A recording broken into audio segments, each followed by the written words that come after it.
Assalamualaikum warahmatullahi wabarakatuh. Kita teruskan kuliah teologi Islam modern kita. Sekarang kita membicarakan salah satu tokoh penting dalam teologi Islam modern, yaitu Sayyid Ahmad Khan. Sayyid Ahmad Khan bisa disebut sebagai teolog Islam modern pertama dalam sejarah Islam, atau mutakalim modern pertama dalam sejarah Islam, karena Syed Ahmad Khan lah yang pertama kali menyatakan, mengumumkan secara tegas dalam kalimat yang jelas bahwa kita membutuhkan kalam jadid. Ini salah satu kalimat dari Syed Ahmad Khan. Semakin banyak kemajuan duniawi Muslim, semakin banyak kemuliaan yang diperoleh Islam. Pernyataan ini jelas terlihat bahwa Syed Ahmad Khan menginginkan kemajuan duniawi, tidak cuma kemajuan ruhani atau kemajuan yang didapat di alam setelah kehidupan di surga nanti. Ini pernyataan yang menunjukkan keinginan Ahmad Khan untuk menjadi baru. Baik, kita teruskan. Siapakah Said Ahmad Khan ini? Kita akan melihat sejarah India dulu ya. Karena Ahmad Khan lahir di India pada tahun 1817. Nah, kenapa kita lihat konteks sejarahnya untuk melihat di titik mana sih atau kenapa sih Ahmad Khan memiliki pemikiran yang nanti akan kita pelajari. 1600 East India Company didirikan oleh sejumlah pedagang Inggris dan memohon pada Ratu Inggris untuk mendapatkan hak dagang di Goa. Kenapa mereka ingin ke Goa? Karena di Goa sudah lebih dahulu Portugis menguasai Goa.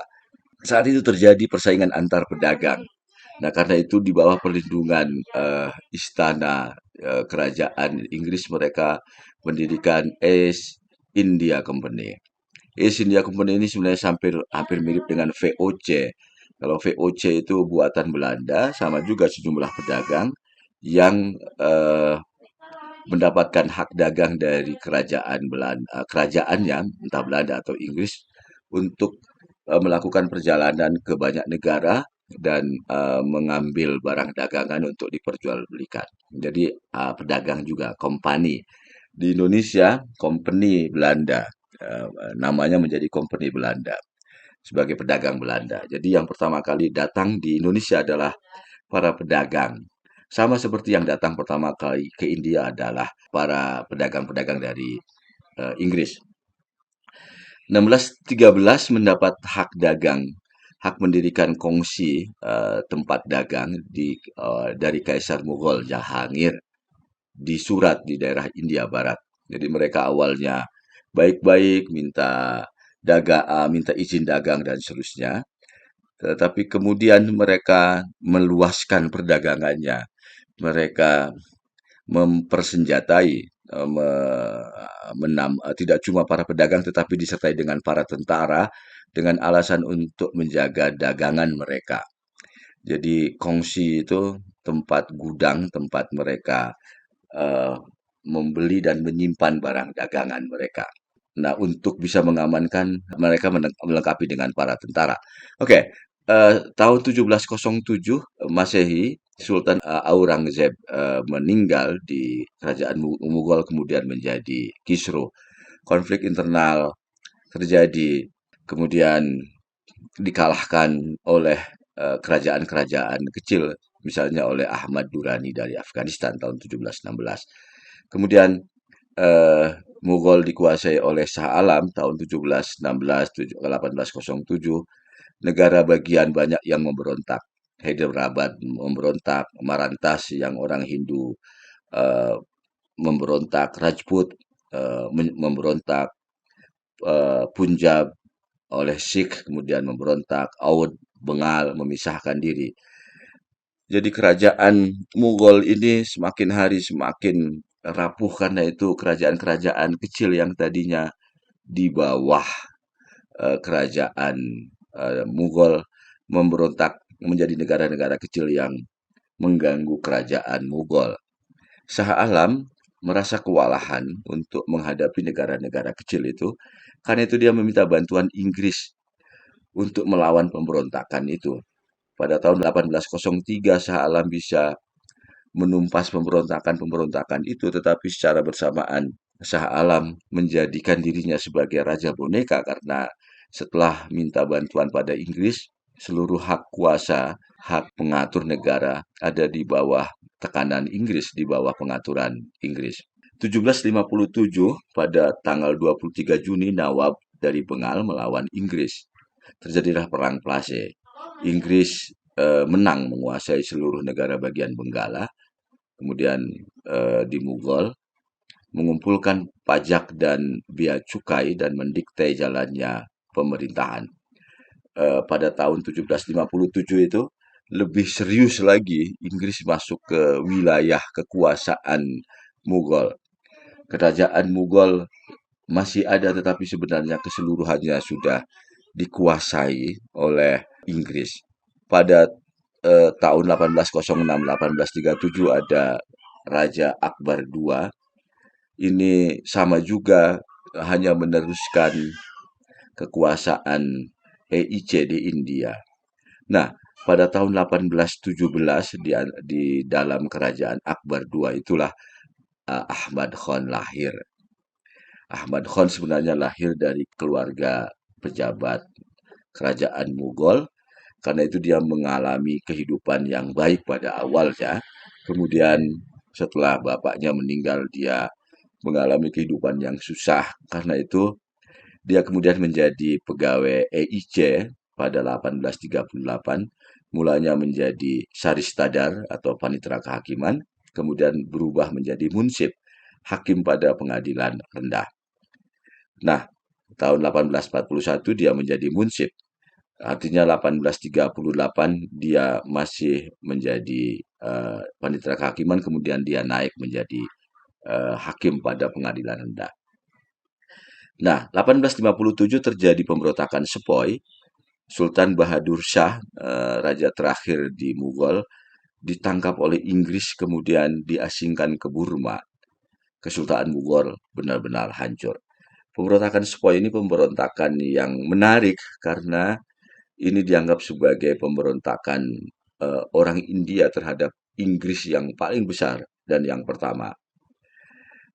Pemberontakan Sepoy ini dimulai dari uh, negara IC atau Inggris mempekerjakan tentara dari orang-orang India, baik yang Islam ataupun yang Hindu. Kita tahu di Indonesia misalnya ada pasukan Gurkha yang barengan sama Inggris, yang Jenderal Malabi di Surabaya itu itu terdiri dari orang-orang India. Nah, pasukan-pasukan India yang dipekerjakan oleh EIC ini eh, ada yang dari Hindu dan ada yang dari Buddha, dari Islam. Konon waktu itu ada kebijakan, ada perintah untuk membersihkan peluru dengan minyak dari sapi dan minyak dari babi.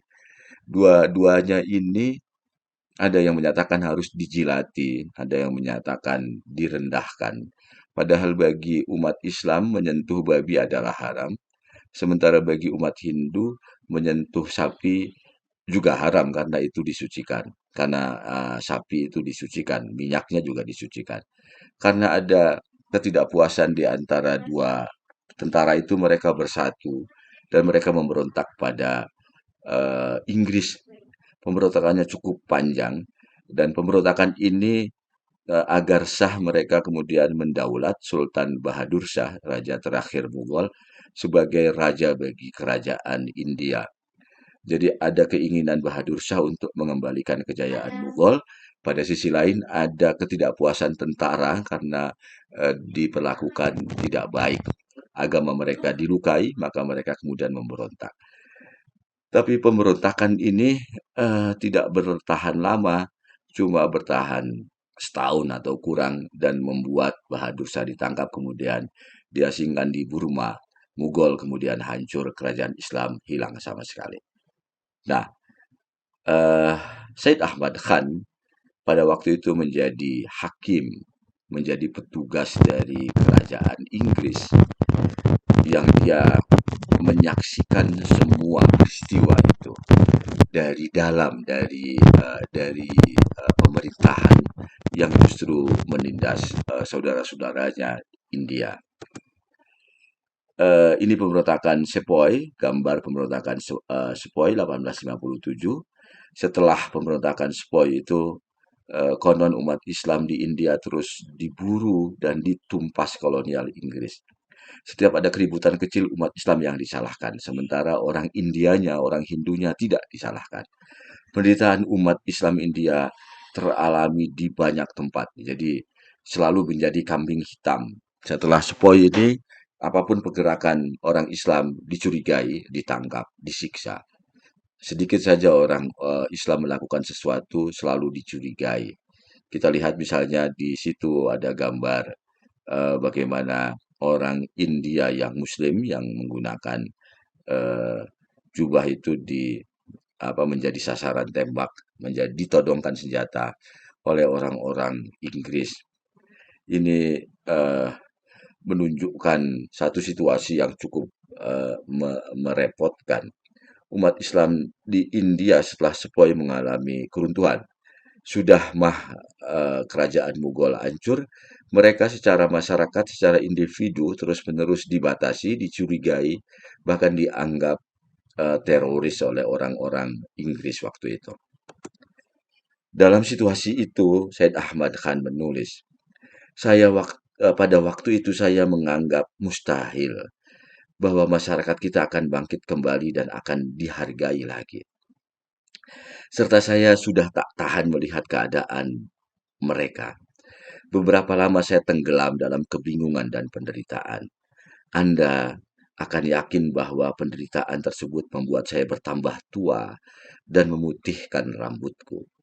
Tetapi ketika itu saya berpikir bahwa merupakan perbuatan yang pengecut dan tidak manusiawi jika seseorang seperti saya meninggalkan negerinya dalam keadaan runtuh serta mencari kenikmatan hidup sendiri. Tidak, saya harus ikut serta menanggung kesengsaraan itu dan merupakan kewajiban rasional saya untuk berusaha keras menyingkirkan kesengsaraan tersebut semampu saya. Said Ahmad Khan melihat situasi waktu itu. Ada banyak pemberontakan kecil-kecil dan semuanya ditumpas. Tidak cuma yang memberontak, semua umat Islam waktu itu ditumpas habis, dibunuh, dipersekusi, dibatasi kegiatannya. Karena itu Said Ahmad Khan menyatakan, mustahil masyarakat kita akan bangkit kembali dan dihargai lagi. Tetapi dia tidak merasa benar jika dia meninggalkan masyarakatnya. Said Ahmad Khan bertahan, tetapi Said Ahmad Khan tidak setuju dengan perlawanan bersenjata, perlawanan frontal yang dilakukan oleh Muslim India pada Inggris waktu itu. Melawan adalah satu kesalahan yang akan semakin menghancurkan umat Islam India. Muslim telah jatuh ke dalam tidur kelalaian. Harus ada yang membangunkannya. Umat Islam dapat diselamatkan dari kehancuran dan penghinaan hanya dengan pendidikan. Ini renungannya Ahmad Khan. Dia memilih jalur pendidikan bukan perlawanan frontal. Karena perlawanan frontal itu akan semakin menghancurkan umat Islam. Tentu saja karena misalnya perlawanan umat Islam terlalu terpisah-pisah satu sama lain dalam jumlah kecil, kemudian secara persenjataan di bawah persenjataan Inggris. Karena itu Ahmad Khan mengajukan persoalannya bukan persoalan kekuatan fisik, tetapi Muslim telah jatuh ke dalam tidur kelalaian. Dalam tidur kelalaian dan harus dibangkitkan melalui pendidikan. Dan terutama, kata Syed Ahmad Khan, melalui pendidikan seni dan ilmu pengetahuan yang baru dan berguna. Tidak cuma pendidikan seperti yang sudah berjalan, tetapi Khan mengajukan pendidikan seni dan ilmu pengetahuan yang baru dan berguna. Ilmu pengetahuan yang baru dan secara pragmatis diperlukan. Sama seperti kerajaan Abbasiyah dulu yang melakukan penerjemahan falsafah dan ilmu pengetahuan Yunani, dan secara bersamaan mengembangkan dasar-dasar teologi ilmu kalam untuk mendamaikan pengetahuan Yunani dengan akidah dan wahyu Islam. Pada kalimat ini, eh, Ahmad Khan mencoba untuk membenarkan keputusannya dengan pengalaman sejarah bahwa belajar ilmu asing itu bukan satu usulan baru, karena dalam peradaban Islam, belajar ilmu asing sudah dilakukan pada zaman Abbasiyah yang menyerap filsafat dan ilmu pengetahuan Yunani untuk mengembangkan ilmu kalam atau ilmu akidah. Jadi kalau sekarang, kira-kira begitu pernyataan di belakang kalimat ini, kalau sekarang kita belajar ilmu barat yang baru dan bermanfaat, maka mestinya itu tidak apa-apa dan juga akan digunakan untuk kepentingan penguatan akidah. Mestinya tidak apa-apa karena sebelumnya umat Islam juga melakukan hal yang sama dan menghasilkan struktur ilmu akidah atau ilmu kalam. Ahmad Khan mengajukan dua hal, pendidikan dan yang terutama adalah belajar terbuka terhadap ilmu barat sebagaimana dulu zaman Abbasiyah terbuka pada ilmu Yunani. Pada tahun 1857 Khan menerbitkan majalah The Loyal Muhammad of India yang menginginkan pemerintah Inggris untuk bersikap adil pada kaum muslim di India. Katakan, sesungguhnya jika seseorang bersalah karena melakukan perbuatan yang tercela, maka ia adalah orang yang lemah. Tetapi pada waktu yang naas, dewasa ini, juga tampak bahwa perbuatan-perbuatan yang baik dianggap tidak baik dan dicurigai. Khan mengkritik pemerintah Inggris karena mereka menghukum orang-orang Islam bukan karena kesalahannya, tetapi bahkan pada saat melakukan kebaikan, orang-orang Islam India dicurigai oleh orang-orang Inggris. Ini efek dari sepoi. Karena itu, eh, Khan menginginkan pemerintah Inggris untuk bersikap adil. Kalau memang salah, hukumlah. Tapi kalau memang dia tidak salah, nggak usah dihukum. Kira-kira begitu. Jangan ya, tidak salah aja dicurigai. Lalu Khan mengajukan kritik, mengajukan eh, solusi bahwa penyebab utama pemberontakan menurut saya, katakan, di mana-mana sama saja. Ini selalu hasil dari adanya kebijakan yang mengganggu disposisi, tujuan, kebiasaan, dan pandangan orang-orang yang menyebabkan pemberontakan. Jadi pemberontakan bukan karena orang Islam itu jahat, tetapi orang Islam memberontak ketika ada banyak kebijakan yang mengganggu kebiasaan, yang mengganggu pandangan-pandangan akidah orang Islam itu. Kalimat lain, jika kebijakannya tidak mengganggu orang Islam, jadi Khan sedang mengajukan satu proposal perdamaian pada pemerintah Inggris. Jika kebijakannya baik, pastilah orang Islam tidak akan mengganggu pemerintahan Inggris. Pada sisi lain, Khan juga ingin menunjukkan beberapa sifat baik pemerintah Inggris kepada Muslim loyal melalui buku ini, sehingga mendorong publik Muslim untuk juga loyal pada pemerintah Inggris. Jadi buku ini, 1857 ini adalah buku yang mengarah pada dua arah. Dia menyeru pada pemerintah Inggris agar bersifat adil, lalu dia menyeru kepada umat Islam India agar bersifat loyal pada pemerintah Inggris sejauh dia adil. Karena itu judul bukunya The Loyal Muhammadan of India, kesetiaan kaum Muhammad di India terhadap pemerintahan Inggris. Proposal ini tentu bagi sebagian orang buku ini dianggap sebagai bentuk kelemahan karena bukannya melawan tetapi mengajukan atau meminta agar Inggris bersifat adil, bukannya melawan, ikut melawan. Khan justru menyeru kepada umat Islam agar jangan melawan, mendingan loyal saja pada pemerintah. Kenapa begitu? Karena balik lagi pada pernyataannya yang pertama, melawan akan membuat semakin hancur. Perlawanan fisik tidak akan dimenangkan, justru akan membuat umat Islam hancur, diperangi terus-terusan, dicurigai terus-terusan, sehingga tidak ada waktu untuk menyusun diri, untuk menyusun kekuatannya. Nah, ini pidato Said Ahmad Khan di Lahore tahun 1884 yang menunjukkan pernyataan Khan tentang pentingnya ilmu kalam baru atau kalam jadid.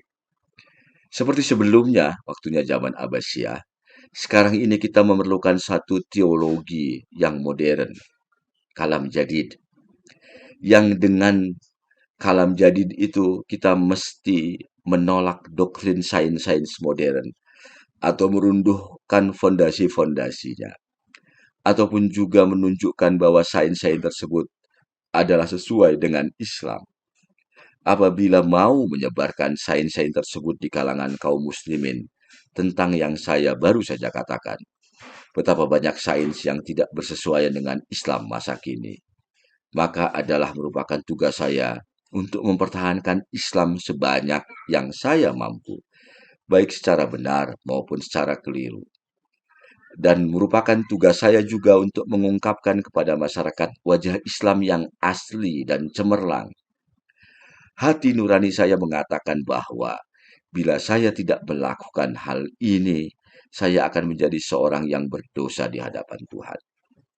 Ini pidato yang luar biasa, petikan pidato yang luar biasa. Di sini Ahmad Khan secara tegas menyatakan perlunya kalam baru.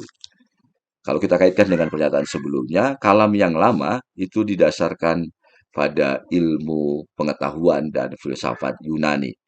Maka kalam baru ini didasarkan pada ilmu dan pengetahuan filsafat modern. Nah, tetapi di sini Khan juga mengajukan orientasi atau tujuan dari kalam baru itu. Yang pertama, menolak doktrin sains modern, meruntuhkan fondasi sains modern, atau mencari kesesuaian ajaran Islam dengan sains modern. Itu yang harus dilakukan. Jadi kalam dibangun untuk menanggapi sains. Kenapa ini dilakukan? Karena balik lagi ke yang file selanjutnya. Bagi Khan yang harus dilakukan adalah perbaikan sumber daya manusia. Bagi Khan yang dibutuhkan bagi umat Islam bukan melawan secara fisik, tetapi memperkaya, memperkuat diri dengan ilmu. Karena itu dibutuhkan cara mikir baru yang bisa menanggapi sains. Di situ terlihat bahwa tugas dia sebagai ilmuwan, sebagai teolog adalah mempertahankan Islam sebanyak yang saya mampu. Sebagai teolog, kalian juga, atau sebagai ulama, kalian mempunyai tugas mempertahankan Islam sebanyak yang kita mampu. Kemudian yang kedua, mengungkapkan kepada masyarakat wajah Islam yang asli dan cemerlang. Tidak cuma asli, tetapi cemerlang. Asli berarti merujuk pada Al-Quran dan Sunnah. Cemerlang artinya terbukti bahwa merujuk pada Al-Quran dan Sunnah itu menghasilkan peradaban yang baik. Khan menganggap ini menjadi tugasnya. Khan menganggap bahwa jika tidak melakukan upaya reformulasi kalam menjadi kalam baru, maka dia akan menjadi sangat berdosa di hadapan Tuhan. Nah, kira-kira teologi Islam modern itu menggunakan spirit uh, Said Ahmad Khan ini. Dan UIN atau IAIN belajar ilmu agama untuk bisa melakukan apa yang diinginkan oleh Khan ini, yaitu menjawab eh, tantangan sains, bisa jadi dengan menolak, meruntuhkan, atau mencari kesesuaian demi mempertahankan Islam sebisa mungkin dan mengungkapkan citra Islam yang asli dan cemerlang. Pada tahun 1869-1870, Khan mendapatkan kesempatan untuk berjalan-jalan ke Inggris. Dia melakukan perjalanan ke Inggris Ini seperti Tahtawi yang melakukan perjalanan ke Inggris. Dan Said Ahmad Khan terkesan dengan kebiasaan, kebersihan, dan ketertiban, serta keindahan kota yang dia kunjungi. Dia mengagumi tingkat pendidikan secara umum, persis seperti Tahtawi mengagumi pendidikan orang-orang Paris. Tidak hanya para elit, tetapi juga orang biasa tertarik untuk membaca. Bahkan kusir, begitu kata Said Ahmad Khan. Bahkan kusir menyimpan buku dan koran di bawah kursi mereka, sehingga mereka dapat membaca sambil menunggu pelanggan. Kalimat ini menunjukkan kebiasaan membaca telah menyebar di masyarakat pada umumnya. Kusir dari kereta kuda yang dia naiki aja punya buku dan akan membaca pada saat waktu luang. Yang itu tidak ditemukan di India, di Muslim India waktu itu. Dan kalau kita mau, kita bisa menyatakan bahwa sekarang pun kita tidak temukan itu, kebiasaan membaca, kegemaran membaca itu di kalangan Muslim di Indonesia saat ini. Khan terus menyatakan, mereka sangat sopan dan hangat yang tidak dapat saya gambarkan. Bukannya mereka sopan dan santun hanya dengan saya, tapi mereka pada umumnya sederhana dan punya kerendahan hati. Jadi secara adab, orang-orang yang ditemui di Eropa menurut Khan memiliki etika yang baik. Khan mengunjungi tempat-tempat lambang kemajuan Eropa seperti bengkel para insinyur, pabrik, kemudian yang laboratorium, pabrik yang membuat kapal dan tang, pabrik tergrap dan kapal perang. Dia mengunjungi semuanya itu. Dan Khan terkagum-kagum sehingga dia menyatakan, iman saya pada prinsip-prinsip dasar Islam lebih diperkuat dengan pengalaman saya di Eropa, diperkuat dengan mendapatkan pengetahuan tentang pandangan para sarjana Eropa daripada pergi haji ke Mekah. Nauzubillah. Dia menyadari kekagumannya pada Islam, keimanannya pada Islam, kok diperkuat, diyakinkan setelah dia pergi ke Eropa, bukan pada saat dia pergi ke Mekah. Dia menyadari bahwa itu tidak baik, karena itu dia menyatakan nauzubillah. Setelah saya tiba di London, saya menjadi seorang muslim sejati dan beriman dengan hati yang membenarkan, dengan tasdik bil qalbi. Said Ahmad Khan menemukan Islam di London, tetapi tidak menemukan Islam di Makkah. Said Ahmad Khan semakin menyadari keimanannya ketika menemukan kemajuan di Eropa. Itu situasi yang agak mirip dengan Tahtawi, mungkin mirip dengan semua orang waktu itu dari dunia Islam yang terpuruk ketika melihat kemajuan-kemajuan Eropa. Mungkin juga sama dengan kita, jika kita suatu ketika punya kesempatan untuk pergi ke negara maju, niscaya kita akan mengalami hal seperti ini. Kagum, kemudian kita memeriksa iman kita. Oke, kita teruskan. Pada tahun 1870, sepulangnya dari Eropa itu, 1876, Khan menerbitkan Buletin Tahzib al-Akhlaq.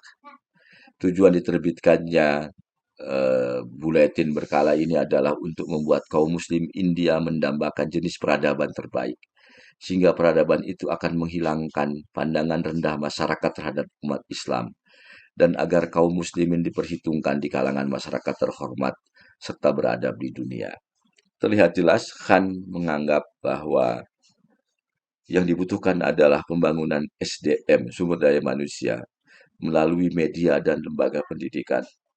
Yang dibutuhkan adalah naiknya harga diri umat Islam melalui pengetahuan, sehingga umat Islam diperhitungkan kembali, dihormati kembali di dunia. Khan semakin menegaskan bahwa perlawanan fisik ditunda dulu atau tidak diperlukan. Yang dibutuhkan adalah mempertinggi kualitas pengetahuan sehingga menjadi orang beradab melalui pengetahuan. Mulai tahun 1870 kemudian Khan membuat komite pembentukan lembaga pendidikan bagi kaum muslim India. Kenapa itu terjadi? Karena sebelumnya pemerintah Inggris membangun sekolah-sekolah untuk orang India Hindu. Karena itu 1870 Khan merasa perlu untuk membentuk lembaga pendidikan bagi India Muslim. 1 Januari 1873 dia membuat institut atau Aligarh untuk pendidikan orang-orang India Muslim. Tujuannya membangun sebuah tempat pendidikan di mana kaum muslimin memperoleh pendidikan Inggris tanpa merugikan agama mereka.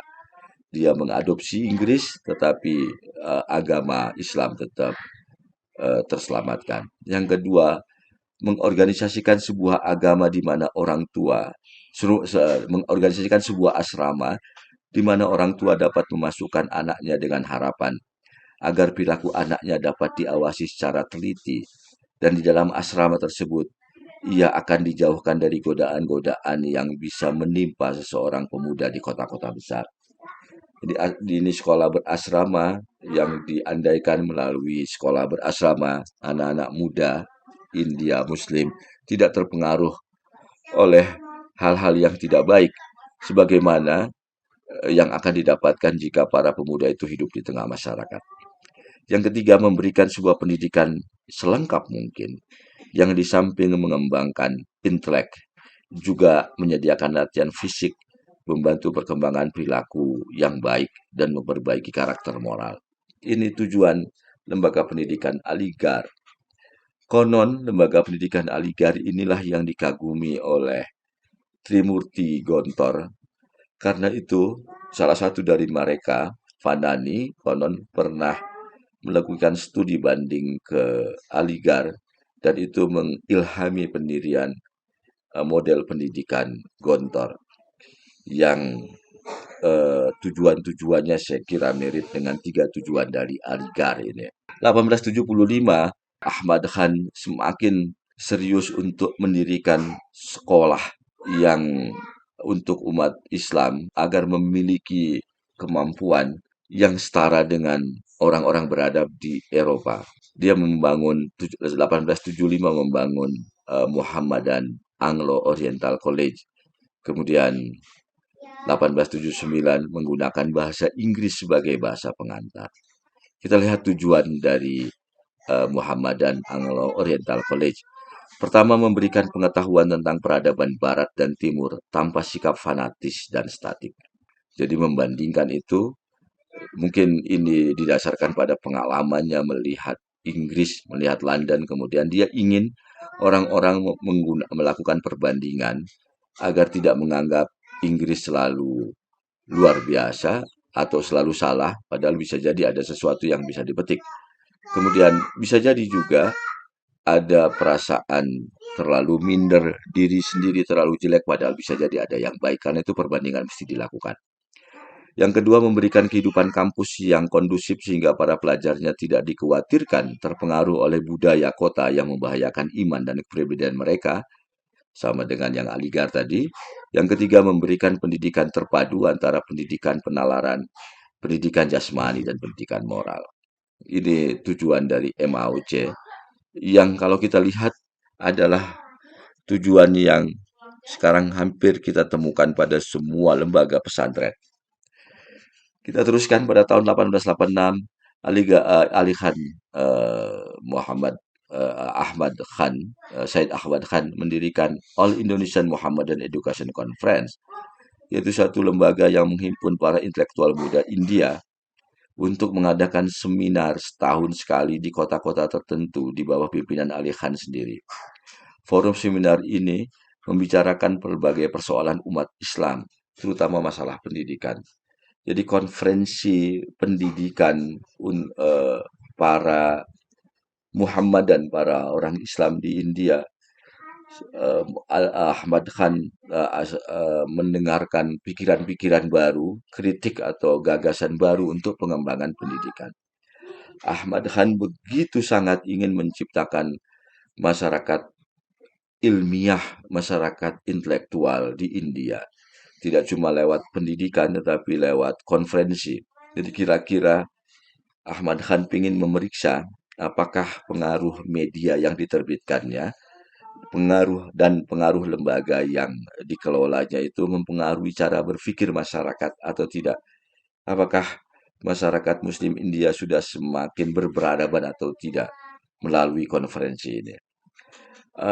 Kita lihat pada situasi yang sekarang, sebenarnya beberapa perguruan tinggi seperti UIN juga melakukan penerbitan media, kemudian melakukan konferensi. Berarti apa yang dilakukan kita sekarang memiliki tujuan yang sama dengan eh, Said Ahmad Khan. Islam, ini kita teruskan pemikiran Ahmad Khan, kita akan baca. Islam merubah dunia dan masyarakatnya. Semula jahiliyat, kemudian menjadi jadidiyat. Jahiliyat atau jahiliyah adalah zaman kebodohan dan kebiadaban yang mendahului kedatangan Nabi. Ciri orang jahiliyah adalah stagnasi dan keras kepala, ketidakmampuan dan keengganan untuk berubah dan memasukkan bentuk-bentuk pengetahuan baru untuk kemajuan masyarakat. Jahiliyat adalah orang-orang terbelakang karena mereka melihat ke belakang ke masa lalu untuk mendapatkan jawaban atas semua pertanyaan. Itu definisi jahiliyahnya Said Ahmad Khan. Kalau kita lihat definisi ini, satu sisi mendefinisikan apa yang terjadi pada zaman sebelum Nabi datang, sisi lain menyindir pada kebiasaan orang-orang India waktu itu, yaitu keras kepala, stagnan, enggan berubah, selalu menengok ke belakang. Seperti juga di Indonesia, saya kira ini masih berlaku. Kita keras kepala, kemudian enggan berubah, malas belajar hal yang baru, kemudian selalu saja melihat dulu Islam keren, dulu itu kayak gini, tapi tidak pernah melakukan hal-hal yang baru. Nah, jahiliyat ini dilawankan dengan jadidiyat. Jadidiyat ini artinya kebaruan. Islam sebagai agama sejarah dalam arti menyediakan mekanisme moral dan epistemologis untuk memajukan sejarah manusia dengan mengintegrasikan masa lalu dengan masa depan di masa sekarang. Islam bagi Said Ahmad Khan adalah jadidiyat, yang baru, bukan yang jahiliyat. Apa itu yang baru? Tentu kebalikan dari jahiliyat. Tidak stagnan, artinya dinamis. Tidak keras kepala, artinya terbuka pada pandangan-pandangan baru. Tidak hanya melihat ke belakang, tetapi juga melihat ke depan. Muslim, kata Said Ahmad Khan, dengan sangat cepat kembali ke periode kuno dan menutup mata mereka terhadap cahaya zaman modern. Ini keluhan Ahmad Khan. Kok Muslim sekarang tiba-tiba saja setelah jahiliyat dihabisi oleh risalah Rasulullah Muhammad, bukannya menjadi semakin maju, kok kembali ke periode kuno, ke zaman jahiliyat itu saja. Itu lagi. Dan menutup mata mereka terhadap zaman modern. Kita lihat, terlihat di situ bahwa zaman modern menggunakan kata zaman ijadid. Jadi bukannya semakin modern, tetapi umat Islam justru semakin jahiliyah. Dengan kalimat lain, Khan sedang menyatakan bahwa zaman modern itu jadidiyat, dan jadidiyat itu spirit asal Islam. Artinya menjadi modern adalah sama dengan menjadi Islam. Kita lihat lagi pernyataan dari Said Ahmad Khan. Saya menggunakan kata putus asa, bukan hanya sebatas kiasan. Sama sekali tidak. Gambaran keputusasaan ini ada di hati saya. Kata-katanya hanyalah bayangan dari gambaran ini.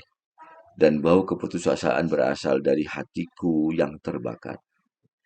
Jika lembaga oligark gagal, komunitas akan mati. bahkan jika itu mempertahankan penampilan luar kehidupan. Tidak akan ada pendidikan, tidak ada kekayaan, tidak ada kehormatan, tidak ada tenaga, tidak ada keberanian, dan tidak ada kebanggaan. Dan kita tidak akan berhasil bangkit kembali. Ini pernyataan Ahmad Khan dalam konferensi pendidikan Muhammadiyah untuk menegaskan bahwa pendidikan harus berhasil karena tanpa pendidikan maka tidak ada apapun. Tidak akan ada pendidikan, tidak ada kekayaan, tidak ada kehormatan, tidak ada sumber daya, tidak ada keberanian, tidak ada kebanggaan. Pendidikan menjadi inti dari perjuangan Ahmad Khan untuk melawan kemodernan, untuk merumuskan manusia baru yang jadidiyat dan bukan jahiliyat. Pada slide sebelumnya kita sudah melihat bahwa bagi Khan, kalau tidak modern berarti kita jahiliyah. Dan kalau jahiliyah itu artinya kita bukanlah muslim. Muslim itu bukan jahiliyah. Bukan jahiliyah berarti jadidiyah. Dan jadidiyah artinya menjadi modern seperti yang dibayangkan Ahmad Khan.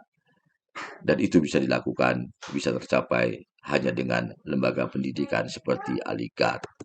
Ini pernyataan Ahmad Khan lagi. Anak-anak di sekolah dididik dan diajarkan peradaban. Sementara di sekolah-sekolah India mereka hanya belajar saja. Sangat jauh perbedaan antara pendidikan dan pengajaran. Para pemuda di berbagai perguruan tinggi India kehilangan moralitasnya ketika tinggal di tengah kota yang menggoyahkan moral mereka. Di universitas-universitas India ini tidak ada perhatian pada moral, etika, dan agama. Para guru berkeyakinan bahwa tugas mereka selesai dengan selesainya proses pengajaran. Cita-cita para pemuda hanya dibatasi oleh tugas-tugas dari lembaga tersebut tanpa memikirkan tugas-tugas mereka sendiri dan tugas-tugas untuk umatnya. Karena itu, Ahmad Khan mengingin membangun satu lembaga pendidikan berasrama yang dosennya atau gurunya membimbing secara personal pada mahasiswa-mahasiswanya, tidak cuma agar menguasai pengetahuan tetapi juga bermoral, memiliki etika dan tetap pada agama Islam. Ini yang diinginkan oleh Sayyid Ahmad Khan. Kalau kita mau mengkritik melalui Sayyid Ahmad Khan ini, saya mau bertanya pada kalian, para mahasiswa, jika kalian melakukan hal seperti kalimat terakhir pada kata-kata kalimat pada paragraf tadi, kalian eh, melakukan kesalahan yang sudah dikhawatirkan ratusan tahun yang lalu. Cita-cita para pemuda hanya dibatasi oleh tugas-tugas dari lembaga tersebut. Apakah kalian kuliah hanya untuk mengerjakan tugas-tugas tanpa memikirkan tugas-tugas diri sendiri sebagai diri sendiri? Tidak memikirkan apakah tugas itu baik untuk pengembangan diri atau tidak, baik untuk bekal diri dalam kehidupan. Tidak memikirkan tugas-tugas untuk umat. Apakah terbetik pikiran bahwa tugas-tugas itu menjadi bekal ketika kalian kembali ke masyarakat? Jika itu kalian lakukan, mengerjakan tugas hanya untuk tugas, kalian melakukan kesalahan yang dilakukan orang ratusan tahun yang lalu. Seluruh penyakit sosial politik India, kata Ahmad Khan, dapat disembuhkan dengan resep ini, yaitu pendidikan. Kalau kita hilangkan India, maka pernyataan Said Khan ini bisa menjadi seluruh penyakit sosial politik umat Islam dapat disembuhkan dengan resep ini, yaitu pendidikan. Ini pernyataan lain dari Said Ahmad Khan terkait dengan kebangkitan Muslim India melalui pendidikan. Apa yang ingin saya lihat dalam masyarakat kita adalah perasaan dan simpati nasional. Dan ini tidak dapat diciptakan kecuali anak-anak muda bangsa kita membaca bersama. Pada saat ini kita semua telah berkumpul. Majelis itu sendiri memiliki efek pada hati kita, dan emosi yang tidak disengaja melahirkan pemikiran bangsa kita. Tapi saat kita terpisah-pisah, efeknya akan hilang. Ini bukan hanya pernyataan saya. Saya percaya semua di sini akan mengakui kebenarannya. Syed Ahmad Khan menyatakan ini untuk menegaskan pentingnya konferensi yang menyatukan semua orang. Tidak cuma fisik tapi juga pikirannya bersatu untuk kepentingan bangsa. Dengan bersatu itu maka ada emosi yang sama untuk memikirkan bangsa. Tetapi jika terpisah-pisah, itu tidak akan bisa menghasilkan apapun untuk bangsa. Jadi para ilmuwan diinginkan oleh Syed Ahmad Khan untuk bersatu, sesekali bertemu dalam pertemuan untuk memikirkan bangsa. Ini komunitas ilmiah yang dibayangkan Ahmad Khan, yaitu komunitas ilmiah yang memikirkan pengetahuan untuk bangsanya. Kita akan lihat pernyataan selanjutnya. Jika Anda merenungkan prinsip-prinsip agama, Anda akan melihat bahwa alasan Nabi kita memerintahkan semua penghuni di satu lingkungan untuk bertemu 5 kali sehari untuk sholat berjamaah di masjid. Dan mengapa seluruh kota harus berkumpul bersama pada hari Jumat di masjid kota. Dan pada Idul Fitri, orang-orang satu distrik harus berkumpul. Alasannya adalah bahwa efek dari pertemuan itu harus mempengaruhi semua orang, harus menciptakan rasa nasionalis di antara mereka yang hadir. Oleh karena itu, perlu untuk pelatihan dan pendidikan yang baik dari orang-orang Muhammad, bahwa mereka harus berkumpul bersama di satu tempat untuk menerimanya, agar mereka dapat hidup bersama dan makan bersama dan belajar untuk saling mengasihi. Ini dua paragraf tentang pentingnya persatuan. Dan persatuan itu bagi Syed Ahmad Khan didasarkan pada syariat, pada ibadah, pembiasaan dalam Islam, yaitu sholat berjamaah, kemudian sholat Jumat, kemudian sholat Idul Fitri yang tidak bisa dilakukan sendiri tetapi bersama-sama. Intinya, semua itu kata Khan untuk merasakan pentingnya persatuan dan berjamaah yang akan menyumbangkan hal penting bagi negara. Uh, ini kita ulangi lagi. Jadi bagi Ahmad Khan, kita membutuhkan kalam baru. Kalam yang didasarkan pada sains baru. Kalam ini dibutuhkan saat ini karena kalam yang lama tidak bisa menjawab persoalan yang dihadapi umat Islam India waktu itu. Kalam baru itu mengawinkan atau mendialogkan prinsip-prinsip teologi Islam dengan sains barat, sains modern.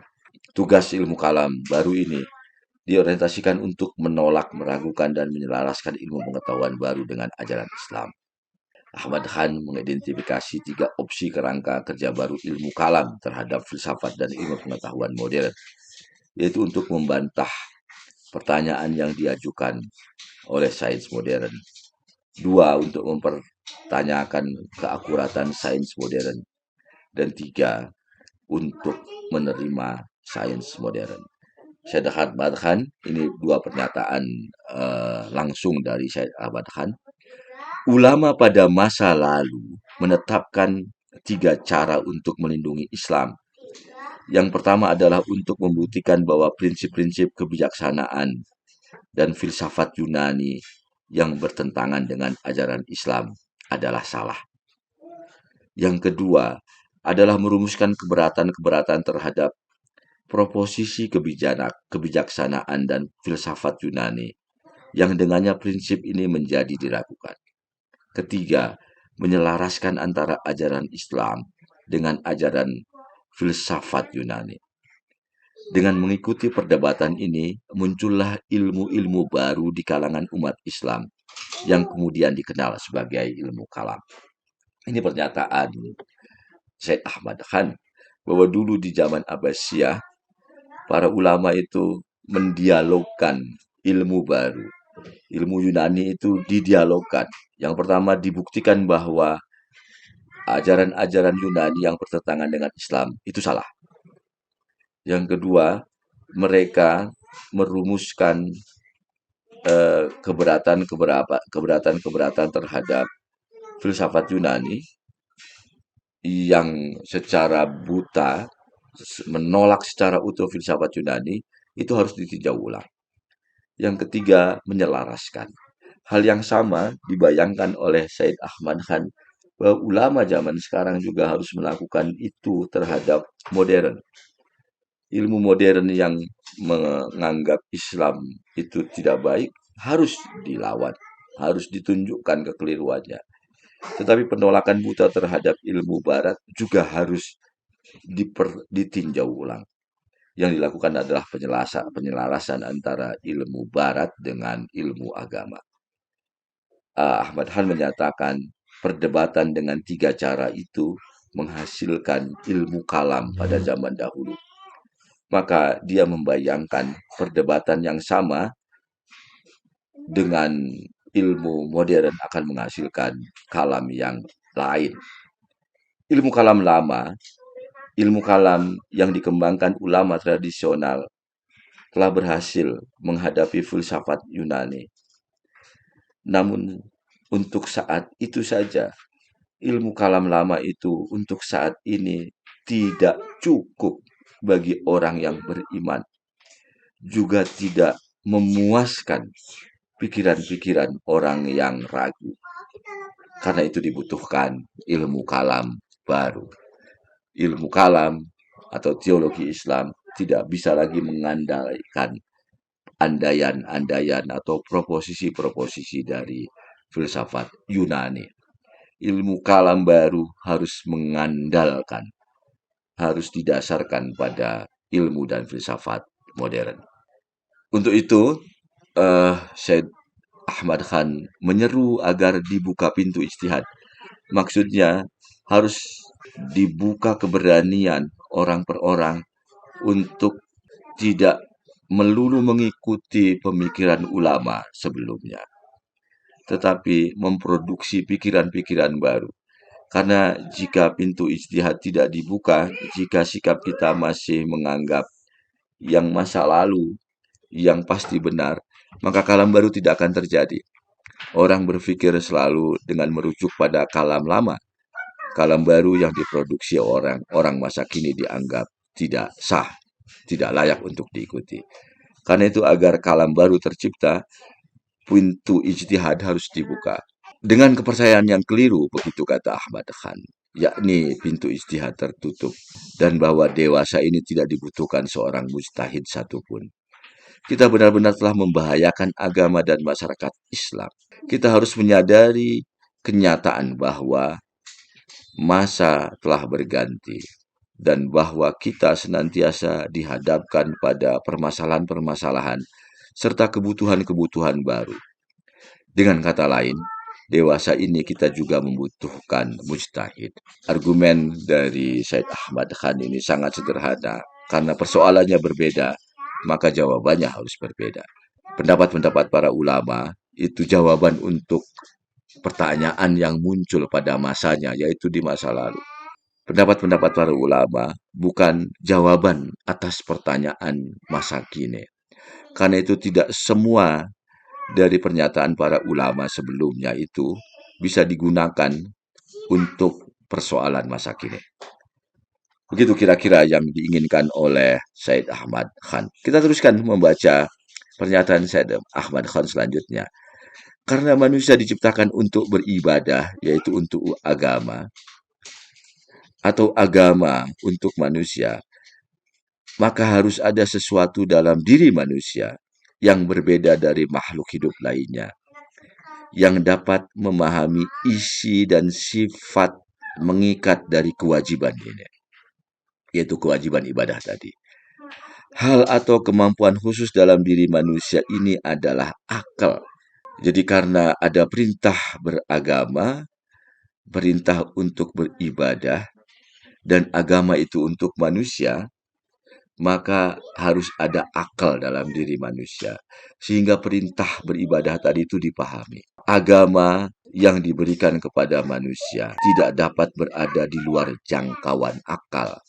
Kalimat panjang ini mengimplikasikan satu hal, bahwa bagi Khan, agama itu harus bisa dipahami. Karena jika tidak dipahami, berarti agama itu bukan untuk manusia. Faktanya, agama itu untuk manusia, maka agama pasti harus bisa dipahami. Selanjutnya, surat Said Ahmad Khan pada temannya yang namanya Yang Mulia Maulawi Shahab. Dia menyatakan, Yang Mulia Maulawi Shahab, dengan menegaskan kembali kemustahilan seperti itu, Anda sama sekali bukan simpatisan Islam, tetapi jelas-jelas menusuk dan mencemarkan nama Islam dengan menghubungkannya terhadap hal-hal yang tidak sesuai dengan kebenaran.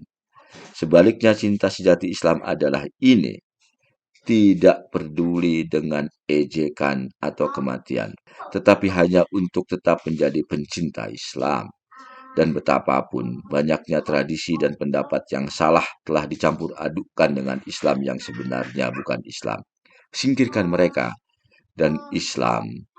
Singkirkan mereka dari Islam, sebagaimana Anda mengeluarkan lalat dari susu. Pernyataan yang mulia terhadap Maulawi Shahab ini adalah pernyataan yang menegaskan kekeras kepalaan Said Ahmad Khan untuk memurnikan ajaran Islam. Kita di sini melihat logika tajdid, yaitu menyingkirkan campuran dalam Islam seperti menyingkirkan lalat dari susu. Agar susunya murni, maka lalatnya dihilangkan. Dan Khan menganggap ini hanya bisa dilakukan dengan belajar ilmu dan filsafat modern. Tentu agak berbeda dengan yang diinginkan oleh Wahabi, karena Wahabi menolak pemikiran dan filsafat, sementara Khan justru melalui pemikiran dan filsafat modern, orang Islam bisa memurnikan ajaran Islam. Jadi ada kemudian yang berbeda dengan Wahabi. Kita teruskan. Ahmad Khan kemudian mengajukan cara baru menafsirkan Al-Quran. Jadi Ahmad Khan menganggap orang Islam harus memiliki cara yang baru dibandingkan dengan orang-orang Islam sebelumnya. Kata Said Ahmad Khan, alam dan ayat adalah af'alnya Tuhan. Pada alam terdapat hukum-hukum alam, konun kudrat. Sementara pada ayat terdapat perjanjian praktis, janji dan ancaman yang lisan dikemukakan oleh Tuhan. Dan di antara keduanya tidak boleh ada kontradiksi sama sekali. Bagi Khan, alam adalah ciptaan Tuhan, ayat adalah ciptaan Tuhan. Alam mengandung hukum Tuhan, ayat mengandung ketentuan Tuhan. Tidak mungkin terjadi pertentangan antara firman Tuhan dan ciptaan Tuhan. Keselarasan antara keduanya harus terjadi. Jika ada firman yang tidak selaras dengan hukum alam ciptaan, maka niscaya itu bukan firman Tuhan. Pernyataan ini sangat berani sekali karena Ahmad Khan sedang menyatakan bahwa Al-Quran harus sesuai dengan hukum alam. Hukum alam ini ditemukan melalui ilmu pengetahuan sains, ilmu pengetahuan modern. Sementara Al-Quran ditemukan dalam ilmu agama. Khan mencoba untuk memadukan keduanya. Sangat berani. Dia menyatakan bahwa jika ada Al-Quran berbeda dengan hukum alam, maka Al-Quran itu pastilah keliru. Tentu saja sangat berani pada waktu itu, karena tafsir Al-Quran itu harus sesuai dengan prinsip-prinsip temuan sains. Tuhan menegaskan bahwa dia telah membuat janji-janji, ini kata Khan, dan pelanggaran terhadap janji-janji sepertinya tidak akan pernah terjadi. Hal yang sama berlaku untuk hukum alam. Kalau janji-janji Tuhan di dalam Al-Quran merupakan janji verbal Tuhan, maka hukum alam dapat disebut dengan janji operasional Tuhan. Keduanya, ayat dan alam, sama-sama dianggap sebagai janji. sehingga pelanggaran terhadap janji operasional sama dengan pelanggaran terhadap janji verbal. Dan itu tidak mungkin terjadi. Tuhan tidak mungkin mengingkari Al-Quran, sebagaimana juga Tuhan tidak mungkin mengingkari hukum alam yang telah dibuatnya. Kira-kira begitu kata Ahmad Khan. Kami menyatakan secara terbuka bahwa tidak ada bukti terjadinya sesuatu yang supranatural, yang seperti diceritakan sebagai keajaiban atau mukjizat. Jika dalam Al-Quran ditemukan kisah mukjizat, telitilah makna lain dari kata-kata Al-Quran itu. Jika ternyata ada makna lain yang dapat memalingkan makna mukjizat, gunakan makna lain itu. Jadi saya Ahmad Khan untuk mendorong pola pikir baru umat Islami yang pro science, maka dia mendorong untuk menyamakan tafsir dengan ayat-ayat Al-Qur'an dengan hukum alam.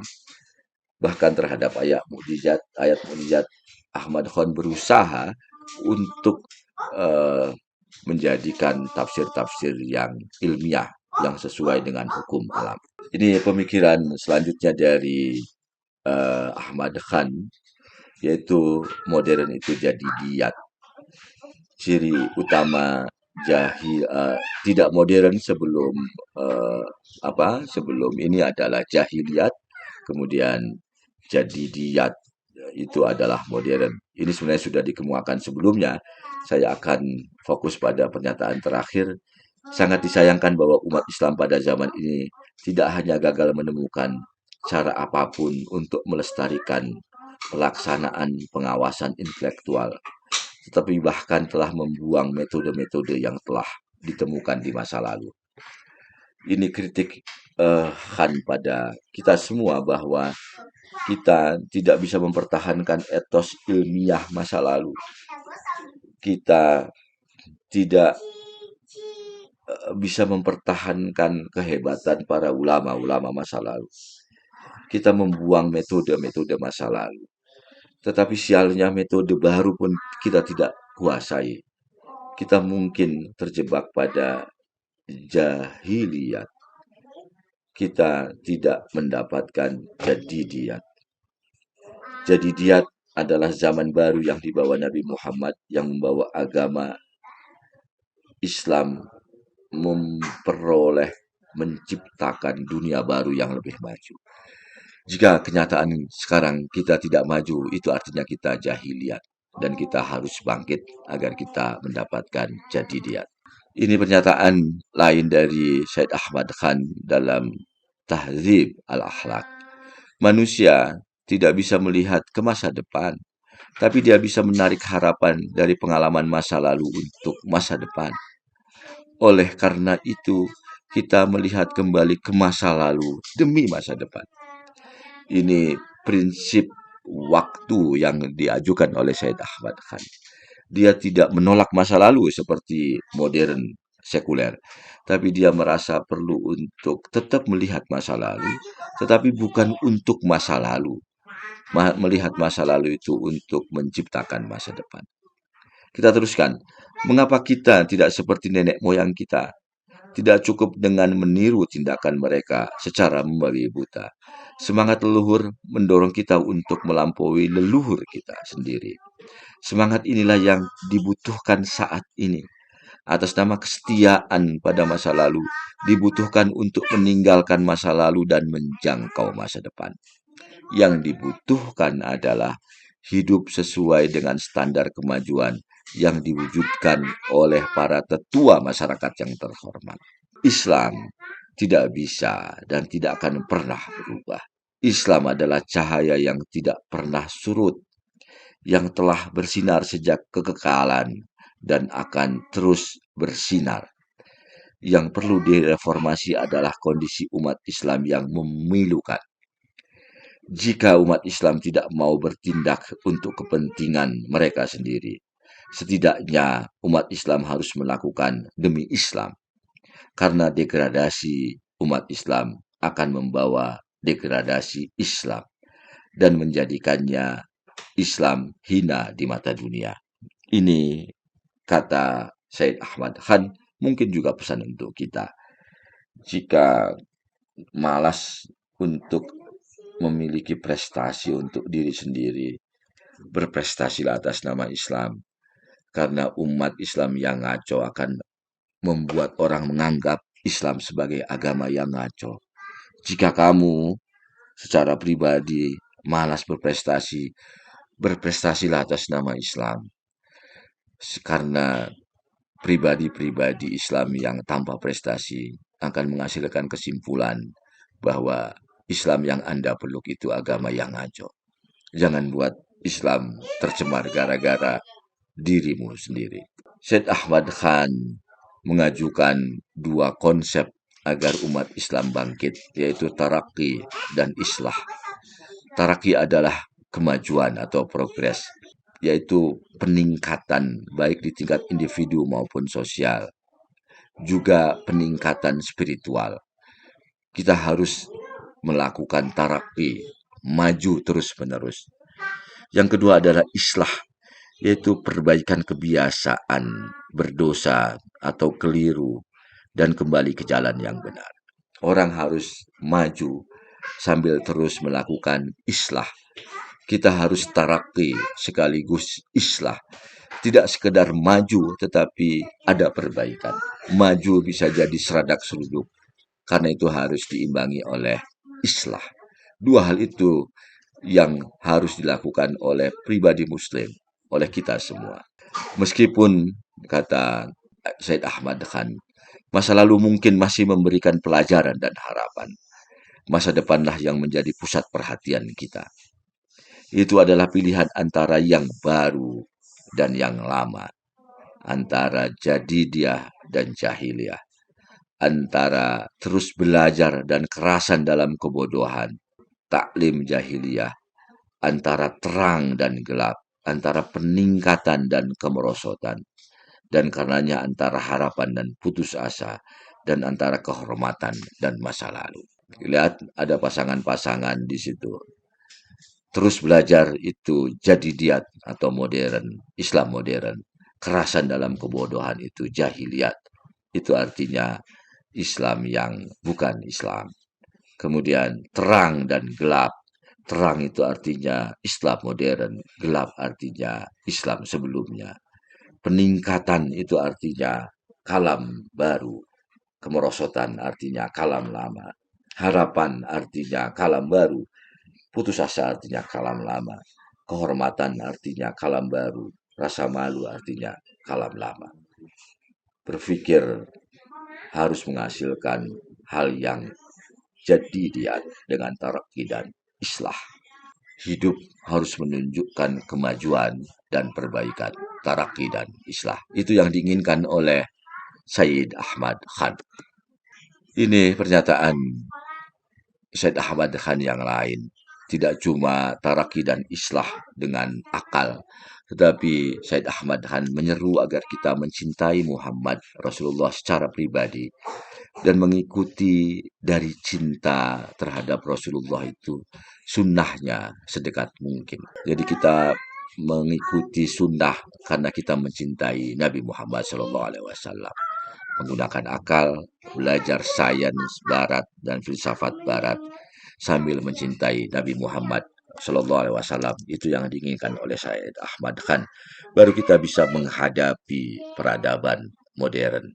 Ini kira-kira gambaran kerangka berteologinya jika dirumuskan dari seluruh pemikiran Said Ahmad Khan itu. Kondisi yang dihadapi Said Ahmad Khan adalah Muslim, India kalah oleh Inggris dalam aspek pengetahuan, teknologi, dan peradaban. Kemudian dia mencari apa penyebabnya, alasannya karena umat India, Islam India stagnan, kalah dalam pengetahuan, malas dalam belajar, terpecah-pecah, terjebak pada masa lalu. Kemudian analisa kedua, setelah apakah itu masalah teologis? Ya, Islam adalah agama modern. Jadi tidak mungkin harus Islam menolak, umat Islam menolak kemodernan. Islam itu taraki dan islah, mencintai dan meniru Muhammad. Kemudian rumusannya, orang Islam harus berpendidikan kritis, menguasai sains, dan mencintai Muhammad. Rumusan yang kedua yang dibutuhkan oleh masyarakat Islam adalah reformasi sistem pendidikan dan media. juga cara berpikir mengenai Islam dan ilmu pengetahuan modern. Itulah ringkasan dari pemikiran Sayyid Ahmad Khan. Terima kasih, kita ketemu lagi pada pertemuan selanjutnya. Tetapi sebelum itu, kita lihat satu puisi dari Mirza Asadullah Ghalib, penyair India abad ke-19. Sayangnya, tidak semua hal dalam hidup ini mudah. Bahkan manusia pun harus berjuang untuk menjadi manusia. Tidak mudah tentu saja untuk menjadi manusia, apalagi menjadi muslim yang berpikir dan bertindak untuk keharuman ajaran Islam. Bahkan manusia pun harus berjuang untuk menjadi manusia. Terima kasih. Assalamualaikum warahmatullahi wabarakatuh.